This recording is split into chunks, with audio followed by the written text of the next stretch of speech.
Ever since he was a little girl, my father made it clear that my brother, Jack, was the golden child. It was just, "Sir," he'd often say, "you're not worth a dime," sometimes as a joke, other times with a chilling seriousness. It hurt, more than words can say. Jack got the best of everything, the expensive college, the new car, the endless praise. I worked part-time jobs to put myself through a local community college.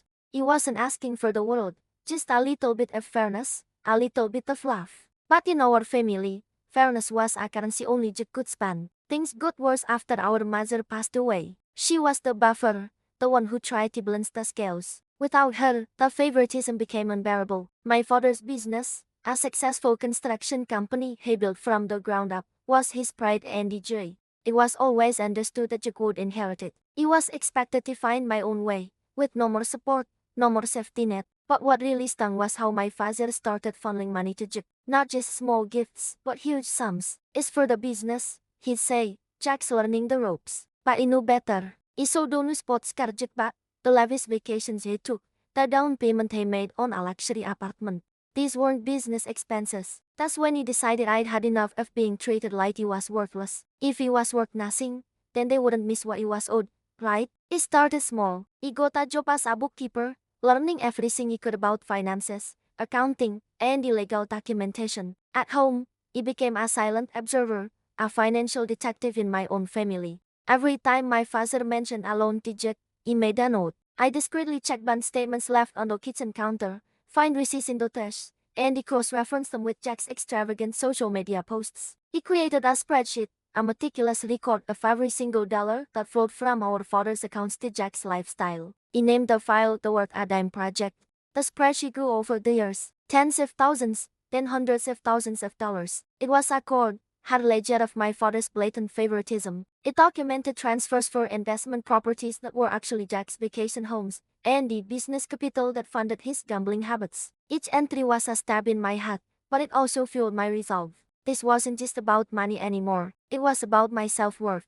It was about proving that he wasn't the nobody my father made me out to be. He was smart, capable, and he was going to fight for what was rightfully mine. He knew a confrontation was inevitable, but he was going to be prepared. He was going to have proof that no more one could deny. A few years later, my father's health began to decline. He started talking about his woe, about officially handing over the entire company to Jack. That was my cue. He called a family meeting, just my father, Jack, and me, in the living room where I'd felt so small for so many years. Jack lounged on the sofa, smirking, already acting like a king of a castle. My father looked at me, a hint of annoyance in his eyes, as if he was wasting his precious time. He started his speech. "As you know, Jack has been preparing to take over. He has the mind for business, and is only right." I let him finish. Then, he calmly took out my laptop. He turned the screen towards them and he opened the Worth a Dime project. He said, "Before you finalize anything, there's something you both need to see." He started scrolling through the spreadsheet,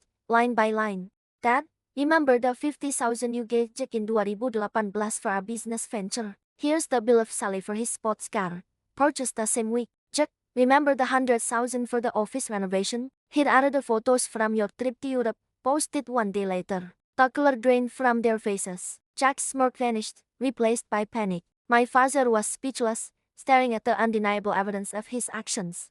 The room was dead silent, except for the quiet click of my mouse as he went through years of documented deceit. He showed them the total. It was a staggering amount, nearly half the value of the entire company. "According to the law," he said, my voice steady and strong, "these weren't gifts. They were advancements on Jack's inheritance. And since Mom's will stated her assets should be split equally, half of this amount is technically mine." My father finally spoke, his voice a hoarse whisper. "You've been spying on us." He looked him straight in the eye. "No more. I've been documenting the truth. You told me my whole life that it wasn't worth a dime. Well, it turns out my share of this family is worth quite a bit, and he had the receipts to prove it." Jack started to protest, making excuses, but the evidence was overwhelming.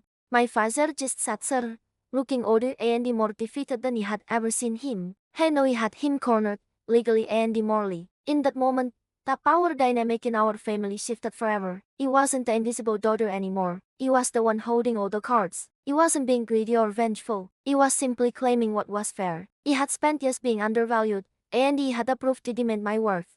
The legal battle was short. With my documentation, their lawyers advised them to settle. He didn't take over the company. He never wanted it. Instead, he received a buyout, assumed equivalent to my rightful share of the inheritance, including the advancements made to Jet. It was more money than I'd ever imagined. But honestly, it was never just about the money. It was about the principle. It was about standing up for myself after a lifetime of being pushed down. It was about proving to my father, and more importantly, to myself, that I am worth something. Today, I run my own successful consulting business. I use that money to build a life for myself, on my own terms. I don't have much of a relationship with my father or brother anymore, and while that's sad, it's also liberating. I've found my own family friends who value me for who I am, not for what I can give them. Taking back my inheritance was the hardest thing I've ever done, but it was also the most empowering. It taught me that sometimes, you have to be your own advocate, your own hero, and it proved,